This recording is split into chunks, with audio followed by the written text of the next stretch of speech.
جیسے دارالعلوم دیوبند نے رابطے مدارس بنا رکھا ہے، تو ہندوستان کے ہزاروں مدرسے اس سے جڑے ہوئے ہیں، ان کا اپنا ایک نظام ہے، ورکشاپ کراتے ہیں، اجلاس ہوتا ہے، بتاتے ہیں کس طرح کرنا ہے، ان کو ایک سند ایشو کرتے ہیں مدرسوں کو. بہار میں ایک پرائیویٹ مطلب بنا ہوا ہے جس کا نام ہے وفاق المدارس. خود آسام میں رابطے مدارس کر کے ایک آرگنائزیشن ہے جس کے تحت آسام کے تمام مدارس آتے ہیں، ان کو تصدیق نامہ ایشو کرتے ہیں. تو مدرسے والوں نے اپنا کر رکھا ہے. ماں برہان صاحب آپ اس سلسلے میں بتائیں اور آسام کا جو معاملہ ہے. میں اسد صاحب کے اس سوال کا بھی کہ ٹھیک ہے، ہر سسٹم میں کہیں نہ کہیں درستگی کی گنجائش ہوتی ہے، اس کو بیٹر کیا جا سکتا ہے، بیٹر کرنے کی کوشش کرتے بھی ہے. مدارس سے چونکہ ہم لوگ ڈائریکٹلی مدارس سے متعلق ہے، پڑھ کر کے بھی آئے ہیں، اور ابھی اکیڈمک زندگی ہے، تعلیم تعلم سے جڑے ہوئے ہیں، تو یہ بات اچھی طرح سے معلوم ہے. نظام تو الحمدللہ ہے، یعنی جیسے شمس تبریز صاحب نے کہا کہ دارالعلوم کے اندر میں جو کل ہند رابطہ مدارس اسلامیہ، اور 24 تاریخ کی جو میٹنگ کی بات کر رہے ہیں وہ اسی کے ہی ہے. کل ہند رابطہ مدارس اسلامیہ باقاعدہ ایک لارجر آرگنائزیشن ہے جو نیشنل لیول کا ہے، اس کے اسٹیٹ یونٹس ہر جگہ میں ہے.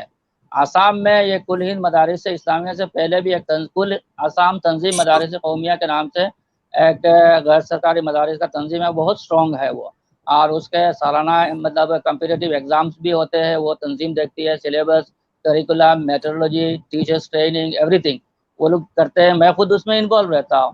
تو جس مدرسے کو 31 تاریخ کو ڈیمولش کیا گیا تھا تو وہ اسی کا ایک رکن بھی تھا، تنظیم مدارس قومیہ کا ایک رکن بھی تھا.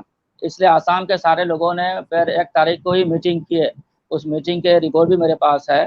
اور اتفاق کی بات ہے یہ ناظرین کے لیے اور ملت ٹائمز کے پوری دنیا کے لیے ہے کہ آسام سرکار نے خاص طور پر وہاں کے چیف منسٹر نے اور میڈیا نے، جو رائٹ ونگ میڈیا، ان لوگوں نے یہ واولہ مچایا تھا کہ وہاں اس مدرسے کو ڈیمولش کیا گیا ہے چونکہ وہاں کسی نہ کسی شخص کو کسی نہ کسی لیول میں ٹیررزم سے یا دہشت گردی سے جڑا ہوا پایا گیا اسی لیے.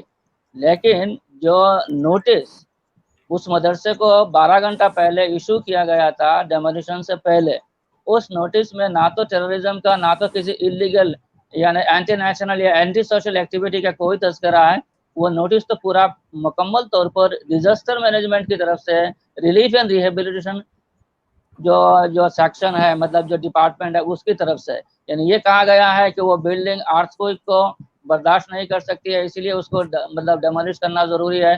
اس بلڈنگ میں 200 اتنے بچے رہتے ہیں اور اس کے کیپیسٹی جو ہے نا اس بلڈنگ کا اتنے لوگوں کو وہاں ایکوموڈیٹ کرنے کا نہیں ہے، اسی لیے اس کو ڈیمولش کرنا چاہیے. وہ فلڈ افیکٹڈ ایریا ہے، فلڈ آنے کی صورت میں وہاں کوئی جو ہے نا مینجمنٹ نہیں ہے بچانے کا، اس لیے اس کو ڈیمولش کیا جانا چاہیے. وہاں جو ہے نا اگر فائر ہو جاتا ہے تو فائر مینجمنٹ کو جو ہے نا ڈھنگ سے کیا نہیں گیا ہے. اس طرح کے 1 سے لے کر کے 6 تک لکھا گیا ہے، وہ کاغذ میرے پاس ہے. اس میں کوئی مطلب ٹیررزم یا اینٹی نیشنل یا اینٹی سوشل ایکٹیویٹی کا کوئی تذکرہ نہیں ہے.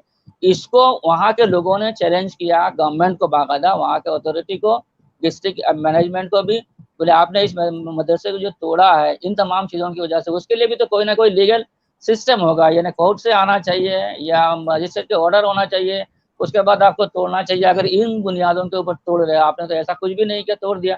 اس کے بعد اسٹیٹ گورنمنٹ سے باقاعدہ وہاں کے تنظیموں کے ذمہ داروں کی میٹنگ ہوئی. میٹنگ میں سرکار نے یہ بات سننے میں آ رہی ہے کہ انہوں نے کہا ہے کہ اس مدرسے کو ہم اپنے پیسے سے دوبارہ ریبلڈ کر کے دے دیں گے. وہاں یعنی اس تنظیم کا یہی تھا کہ گورنمنٹ سے ہم کلیریفیکیشن مانگیں گے، ہم پہلے ہی جانا ان کے ساتھ وار میں نہیں جانا چاہتے، کلیریفیکیشن مانگیں گے، سمجھانے کی کوشش کریں گے، سمجھنے کی کوشش کریں گے. اس کے بعد اگر نہیں ہوتا ہے تو ہم سپریم کورٹ کا دروازہ کھٹکھٹائیں گے. لیکن سرکار نے بعد میں یہاں ان لوگوں کے مطلب انڈرسٹینڈنگ ہو گئی ہے، سرکار نے یہ کہا ہے کہ ہم ان مدرسوں کو بنا کر کے دے دیں گے جو لیگل ہے، اور ان اداروں کو بھی کہا گیا ہے کہ آپ لوگ ایسے ایسے چلائیے. انہوں نے کچھ مانا سرکار نے بھی کچھ ان لوگوں کی مانا، تو لگ رہا ہے کہ وہاں ایک انڈرسٹینڈنگ ٹائپ کی ہو گئی ہے. اسی لیے ممکن ہے فی الحال وہ سپریم کورٹ یا کسی کورٹ کو دروازے میں نہ جائے ان مسائل کو لے کر کے. یہ جہاں تک مجھے اس ایشو کا مطلب بارے میں معلومات ہے وہ میں نے آپ حضرات سے شیئر کیا ہے.